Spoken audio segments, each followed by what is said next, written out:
Hi, I'm Dr. Rhea Hogseth, founder and director of the Pediatric Dental Team Association. So when's the last time you looked at your practice's website page by page and line by line? If it's been more than a year, it is time to review it. WordPress website developer and guru Christina Hills has some tips that can help you systematically work through it. Number one, proofread all your content. That means going page by page, line by line, and looking for any grammar errors, spelling errors, and typos. If you find any of those, then you can go ahead and get them corrected right away. Number two, and this is real important to help increase your SEO rankings, that is to evaluate all your content. You want to make sure your content on each page is fresh and up to date. So look at your blog posts. Look at each page or information that you have on your website and make sure that there are images on each page and the content is current and up to date. And this is especially relevant in the About Your Team section if you have one, and you should.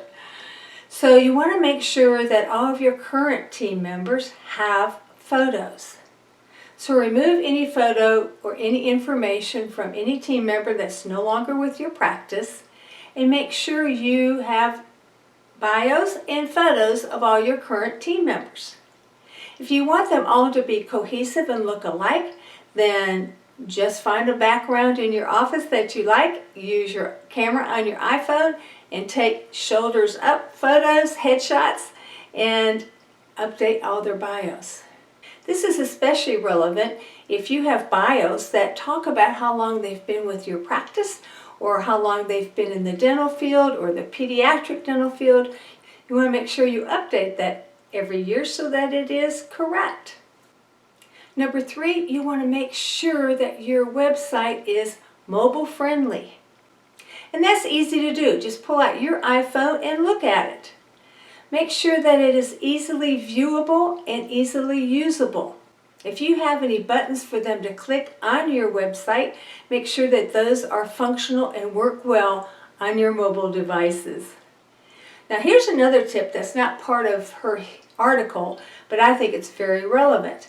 And that is to make sure that any insurance that you work with, any company, whether you're a PPO, whether you are a in-network provider, or just have a lot of patients from that insurance company, make sure the information they have about your practice and your contact info is up to date and current. Make sure it is correct, because you definitely don't want any new patients out there who are looking for somebody who takes their insurance and you are not listed as a provider. So don't count on your insurance companies having correct information. Make sure you check it out yourself by going on each of their websites and checking it out and making corrections as you need to. This has been a Practice Pearl from the PDTA, and I'll see you on the next one.